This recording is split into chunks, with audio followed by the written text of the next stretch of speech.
안녕하세요. 저는 30대 초반의 평범한 남성입니다. 오늘 제가 이렇게 글을 올리게 된 이유는 제 인생에 있어서 너무 충격적이고 큰 경험담을 들려드리기 위해서입니다. 저와 아내는 동갑내기 사이였습니다.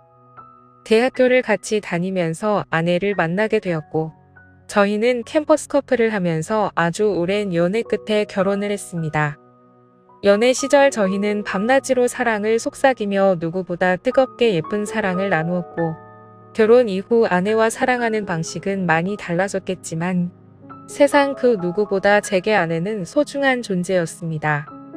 나름대로 저도 아내도 능력은 부족하지 않았기에 양가 어른분들의 큰 도움 없이 결혼 생활을 시작했고, 저는 아내를 위해 그리고 앞으로의 행복한 미래를 꿈꾸면서 가족을 위해 헌신을 다하며 살았습니다. 그 덕분에 저희는 작게 시작한 신혼집에서 2년 만에 벗어났고, 대출을 끼고 사긴 했지만 자가로 50평대 아파트를 구했고 이사를 오게 되었습니다. 부부가 맞벌이를 하다 보니 평일에는 이사를 오기가 엄두가 나지 않았고, 주말을 이용해서 저희는 이사를 오게 되었습니다. 짐 정리를 하다 보니 양이 생각보다 엄청나게 많았고 이삿짐 정리를 안 쓴 걸 많이 후회했었습니다. 저희는 미처 다 정리하지 못한 짐들은 천천히 정리하기로 하였고, 새로운 집을 구경하면서 앞으로의 행복한 미래를 꿈꾸면서 즐거운 시간을 보냈습니다. 열심히 일해서 새롭게 집을 얻고 저희는 너무나도 행복했습니다. 옆에 짐이 굴러다녀도 그런 건 전혀 문제가 되지 않았죠. 그렇게 새로 이사온 집에서 새로운 생활을 꿈꾸며 저희는 주말을 보냈고, 집 정리가 되지 않아서 집이 아직도 난장판인 상황이었습니다. 그렇게 이사한 그 주이 평일이었습니다. 아내는 야근을 해야 할 것 같다며 제게 연락이 오더군요. 정리를 할 게 있어 사무실에서 밤새 일을 할 수도 있다고 말하더라고요. 일을 하는 업종이 일이 많이 몰리는 그런 업종이어서 때때로 밤샘을 하고 오는 적이 몇 번 있었던 터라 이번에도 그냥 많이 바쁜가 보네 라고 생각했었습니다. 그렇게 저는 일찍 들어가 봤자 할 짓도 없고 오랜만에 친구들이나 만날까 생각하면서 퇴근길에 아내에게 전화를 했습니다. 오늘 어떻게 밤새 일을 해야 할 것 같냐고 아내에게 물었고, 아내는 아마도 그럴 것 같다면서 늦는다고 대답을 하더군요. 그래서 저는 그러면 나도 혼자 들어가 봐야 적적하니 친구들이랑 술 한잔하고 천천히 들어간다고 말했습니다. 그렇게 저는 아내와 통화를 끊었고 친구들에게 연락을 돌렸습니다. 그런데 그날따라 친구들에게 연락을 해봤지만 다들 하나같이 시간이 맞지가 않더라고요. 그냥 급격히 피곤해지기도 해서 그냥 집에서 간단히 영화나 보면서 맥주나 마셔야겠다 생각하고 집으로 향하였습니다. 집으로 들어와 거실에 앉았고 TV는 켜지는데 셋톱박스가 켜지지가 않더라고요. 아마도 이사를 하던 도중 셋톱박스가 고장이 난 것 같았습니다. 어쩔 수 없이 저는 컴퓨터로 영화를 봐야겠다 생각했고 컴퓨터가 있는 작은 방으로 들어갔습니다. 영화를 볼 준비를 마치고 시간을 보니 저녁 8시가 다 되었더군요. 그렇게 저는 맥주 한 잔을 마시며 영화를 보고 있었고, 시간이 얼마나 됐을까 영화를 보다가 잠이 들었습니다. 눈을 떠서 시계를 보니 저녁 9시가 다 되어 있더라고요. 그래서 저는 비몽사몽으로 누워 있었고, 그때 때마침 현관문 비밀번호를 누르는 소리가 들렸습니다. 아내는 오늘 늦는다고 누구지라는 생각을 갖고 있는데, 아내 목소리가 들리면서 누군가와 통화를 하며 집으로 들어오더군요. 그 소리에 일찍 들어왔구나 싶었고, 아내에게 인사를 하려고 거실로 나가려는데 어렴풋이 들리는 대화에 제가 잘못 들었나 싶을 정도의 대화 소리를 들었습니다. 아내는 통화를 하면서 나도 자기 보고 싶다라며 애교 섞인 말을 하는데 정말 귀를 의심했습니다. 정신이 번쩍 들면서 잠이 확 달아나더군요. 진심으로 내가 아직 잠이 덜 깬 건지 너무 열이 받으면서 순식간에 심장이 쿵쾅거렸습니다. 통화 상대를 보고 분명 자기라고 지칭하고 있었고 제 아내는 그렇게 계속 통화를 이어서 하더라고요. 우리 남편 오늘 술 마시고 들어온다고 했으니 자정은 넘어야 들어올 거고, 남편은 내가 오늘 일이 많아서 새벽이나 되어서 들어오는 걸로 알고 있다면서 자기가 우리 집으로 와서 나 좀 데리고 나가도 될 것 같은데라며 저희 집으로 그 남자를 불러들이더군요. 아무 소리도 나지 않는 고요한 상태여서 통화 소리들이 생생하게 들렸습니다. 누가 봐도 제 아내는 바람을 피고 있었고 상간남이 저희 집으로 오기로 한 거라고 생각했습니다. 정말 눈이 돌아버리기 직전이었고 심장은 미친 듯이 두근대는데 그 심정을 말로 표현하면 미치고 환장하겠다라는 표현이 가장 적절할 것 같네요. 제 예상이 맞아 떨어진다면 잠시 후 저는 세상에서 가장 비참한 남자가 되어야 하는 거였습니다. 통화를 마친 아내는 마음이 급해 보이더군요. 평소에는 뭐든지 천천히 하던 사람이 다급히 화장실에 가서 샤워를 하고 속옷을 갈아입는지 신이 나서 콧소리를 쳐내면서 서랍장을 열고 닫고 바쁘게 움직이는 소리가 들렸습니다. 그 짧은 시간 동안 숨 죽이고 들으면서 정말 수만 가지 생각이 들더라고요. 지금 당장 나가서 엎어버려야 할지 아니면 확실하게 물증을 잡아서 족쳐야 될지 고민이 되었습니다. 지금 나가서 따지면 친구랑 장난처럼 통화했다고 둘러대면 할 말도 없을 테고 내심 저는 그 말을 듣고 싶었고 그게 현실이길 간절히 바랬습니다. 제가 생각하는 모든 게 오해였길 바랬고 지금 제가 나가면 제가 가지고 있는 의혹들을 아내가 풀어줬으면 하는 마음이었습니다. 짧지만 신중하게 생각을 했고 이대로 의심을 갖고 살 수는 없었기에 확실하게 무슨 일인 건지 알아야겠다고 판단을 내렸습니다. 그래서 저는 어떤 사람이 저희 집으로 오는 건지 확실히 알고 싶어서 조용히 기다렸습니다. 아내가 준비를 하고 있는 사이 저는 방에서 제가 마시고 있었던 맥주 캔들을 치우고 컴퓨터를 끄고 벗어둔 셔츠는 옷장으로 집어넣으면서 제가 집에 들어왔었던 흔적들을 정리를 했습니다. 그 방 안에는 아파트에서 기본 제공되는 붙박이 옷장이가 있었습니다.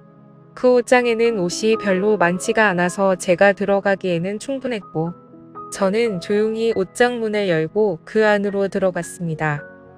그리고 나서 아주 조용히 숨을 죽이고 모든 신경을 소리에 집중해서 듣고 있었습니다. 그렇게 옷장에서 웅크리고 앉아서 듣고 있자니 정말 이게 무슨 짓거리인지 싶고 더욱더 비참해지는 제 모습에 마음 울컥 올라오더라고요.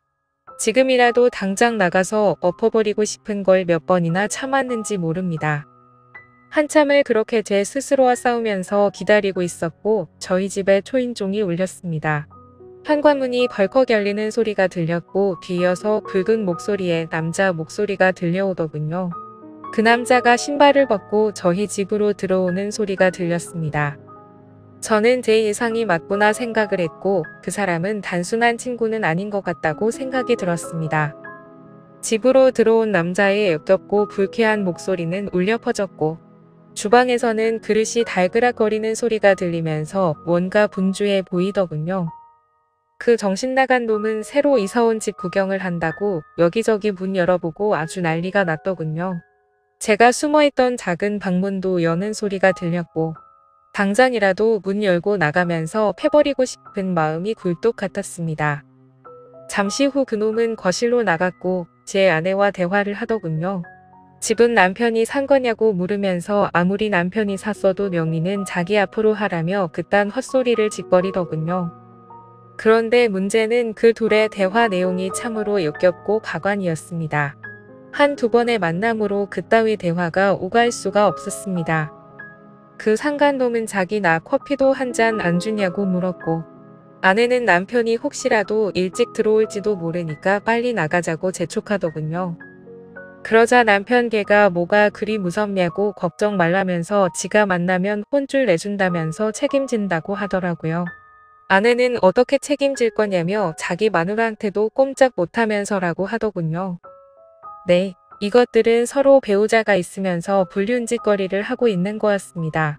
그 상간놈은 이혼하면 그만이지 뭐 이딴 식으로 헛소리를 짓거렸고 제 아내는 그 상간놈에게 웃으면서 자기만 믿을 게 이따위 소리를 했습니다. 역겹고 더러운 대화는 이어졌고 뒤이어 듣기 힘든 신음소리가 울려 퍼졌습니다. 아내는 처음에는 곤란하다면서 거절하는 듯 하더니 잠깐 기다리라고 하고 현관 문을 잠그는 소리가 들리더니 안전장치까지 제대로 문을 잠궜습니다. 이 상황에 뜬금없고 웃긴 소리 같겠지만 저 어릴 때부터 한주먹 했었고 여지껏 살아오면서 누구한테도 맞아본 적 없고 싸워서 져본 적도 없습니다. 군대도 특수부대 출신으로 체격도 체력도 그 누구한테 뒤지지 않았고 평범한 상간놈 따위에게 겁이 난다라는 생각은 전혀 없었습니다. 그런데 뛰쳐나가서 개박살 내는 건 전혀 문제가 아니었지만 남자로서 자존심이 더럽게 상했습니다. 제가 나가봤자 다른 남자한테지 아내 뺏긴 돈밖에 더 되겠습니까? 그리고 지금 나가면 무조건 제 아내하곤 끝이라는 생각이 들었고 지난 추억이 눈앞에 아른거리면서 쉽게 행동으로 옮기는 게 어려웠습니다. 체격도 다부진 남자가 옷장 안에 숨어서 아내의 외도를 조용히 듣고 있다니 정말 비참하고 웃기지 않나요? 저는 숨을 죽이고 갈등을 하고 있는데 이것들은 더욱더 수위를 높여가는지 정말 가슴을 후벼파더군요. 그렇게 안방으로 들어가는 소리가 들렸고 차마 입에 담기도 역겨운 소리가 들리기 시작했습니다. 안방에 있는 침대 제가 신혼 때 큰 마음 먹고 주고 산 침대입니다. 신혼 때부터 지금까지 아내와 함께 사용하면서 그곳에서 많은 사랑을 나누었고 추억이 깃든 곳인데 온몸에 소름이 돋았고 허탈함에 힘이 빠졌습니다. 제 아내는 일상에서 그저 평범하고 집안에 성실한 착한 아내 그 자체였습니다. 결혼한 부부간에도 항상 수줍음이 많았고 소극적인 성격에 대학 시절 처음 만났을 때는 플라토닉 사랑을 좋아한다고 했었습니다. 그런데 지금 이곳에 있는 제 아내가 그 오랫동안 만났던 여자가 맞나 싶었고 제가 알던 사람과는 절대 다르다고 생각됐습니다. 아무쪼록 안방에서 그 짓거리를 하는 상상을 하니 도저히 그 이상은 참을 수가 없었고 저는 작은 방에서 나와 천천히 안방으로 향했습니다. 방이 점점 가까워질수록 대화 소리는 더 또렷해졌고 신음소리는 미친 듯이 들리더군요. 그 소리가 적나라하게 들릴수록 제 분노는 극에 달했습니다. 지금 생각해보면 오히려 침착했던 걸지도 모르겠네요. 너무 현실성이 떨어지다 보니 그랬던 건지 어떤 마음이었는지 제 스스로도 잘 모르겠네요. 저는 최대한 침착하게 마음을 다잡았습니다. 제가 꼭지가 돌아버리면 진짜 오늘 큰 사고가 날 게 분명했던 걸 알았기 때문이죠. 저는 만약 꼭지가 돌아서 큰일이 벌어지더라도 맨손으로 벌인 일이니 정상 참작해주겠지 라는 생각으로 안방 문을 천천히 열었습니다. 문을 열고 안을 들여다보니 안방에서 벌어진 모습은 정말 너무 충격적이었습니다. 다들 짐작하시겠지만 둘이 실오라기 하나 걸치지 않은 채 침대에 누워 있었고 침착은 나발이고 그냥 그 모습 보니까 이것들이 당황해하는 모습이 무슨 짐승 같아 보이면서 아내에게 오만정이 다 떨어지더군요. 저는 사실 직업의 특성상 사람을 때리면 큰일이 날 걸 알았기에 그냥 다 포기하는 심정으로 휴대폰을 들고 사진을 찍었고 경찰에 전화를 했습니다. 거실에 나가서 기다리고 있으니 경찰이 도착하더군요. 그렇게 다 같이 파출소로 이동했습니다. 저는 그 상간놈에게 진짜 인내심 테스트하기 싫으면 휴대폰 내놓으라고 했고 잔뜩 쫄아있던 그놈은 순순히 넘겨주더군요. 그래서 그놈의 아내에게도 연락해서 일단 이쪽으로 오라고 했습니다. 그 상간놈의 아내도 파출소로 도착했고 울고 불고 난리가 아니었습니다. 드라마나 영화에서 보던 불륜 현장처럼 아수라장 개판이 되었죠. 아무쪼록 여차 저차 상황 정리는 끝마쳐졌고 다음날 아내에게 합의 이혼서를 들고 가서 도장을 받았습니다. 오만 정내미가 떨어진 저는 뒤도 안 돌아보고 나왔고 그날 이후로 그 짐승 같은 아내는 집에서 내쫓았습니다. 솔직히 너무 사랑하면서 만났던 아내였기에 잘한 건지 하는 생각도 들고 어차피 이해할 수 없는 장면을 목격했기 때문에 잘한 거라고 되뇌었습니다. 저는 그렇게 곧바로 집을 팔고 아무도 모르는 동네로 이사를 했습니다. 뭐 어떻게든 잘 살아야지 라고 마음을 다잡고 살아가고 있는데 어느 날 처남이란 놈이 제게 연락을 했고 집 근처로 찾아왔더라고요. 그러고서 한다는 소리가 부부싸움 할 수도 있지 왜 누나를 내쫓았냐며 헛소리를 짓거리더군요. 다 잊고 살려고 노력하는데 처남이 대들면서 화를 내니까 정말 또다시 피가 거꾸로 솟구치더군요. 처남도 자세한 이야기는 잘 몰랐던 것 같은지 저는 화를 삭히고 그 자리에서 당시 불륜 사진을 보여줬더니 처남은 깜짝 놀라면서 무릎 꿇고 죄송하다고 빌고 또 빌더군요. 그렇게 그 일이 있고 나서도 시간이 한참이 흘렀네요. 제 전 아내는 직장에도 불륜을 핀 사실이 다 밝혀지면서 지방으로 이사를 가게 되었고 그 상간놈한테도 버림받고 어려운 생활을 하고 있다면서 처남이 연락해줘서 알게 되었습니다. 그 말을 듣는데 마음이 참 불편하고 기분이 썩 좋지는 않더라고요. 그래도 한때는 제가 인생에서 가장 사랑했고 대학 시절부터 오랜 시간 동안 사랑했던 사람이었으니깐요. 바람이라는 거 정말 해선 안 될 짓이지만 만약 바람 피우더라도 꼭 배우자 모르게 하세요. 이따위로 과감해지면 결국 들통나게 되어 있습니다. 저는 아직까지는 재혼 생각은 딱히 없습니다. 또 다시 그런 일이 벌어질까봐 무섭기도 하고 두 번 다시 생각조차 하기가 싫고요. 아무쪼록 이렇게 제게 응어리졌던 마음속의 말들을 털어놓고 나니 숨을 쉬는 게 좀 가볍네요. 사실 제가 잘 대처한 건지 그때 참고 넘어갔던 게 술을 마실 때마다 후회도 되고 생각도 나지만 그때 당시의 감정에 앞서서 사고를 쳐봤자 지금의 제 인생은 없었을 거란 생각에 그나마 현명하게 하지 않았나 스스로 위안을 삼습니다. 어차피 한 번 사는 인생 그런 여자와 더 오래 만나지 않고 빨리 알게 돼서 다행이라고 생각하려고요. 이런 막장 같은 일들도 제 인생에 있어서 그저 일부라고 생각하면서 살아가려고 합니다. 감사합니다.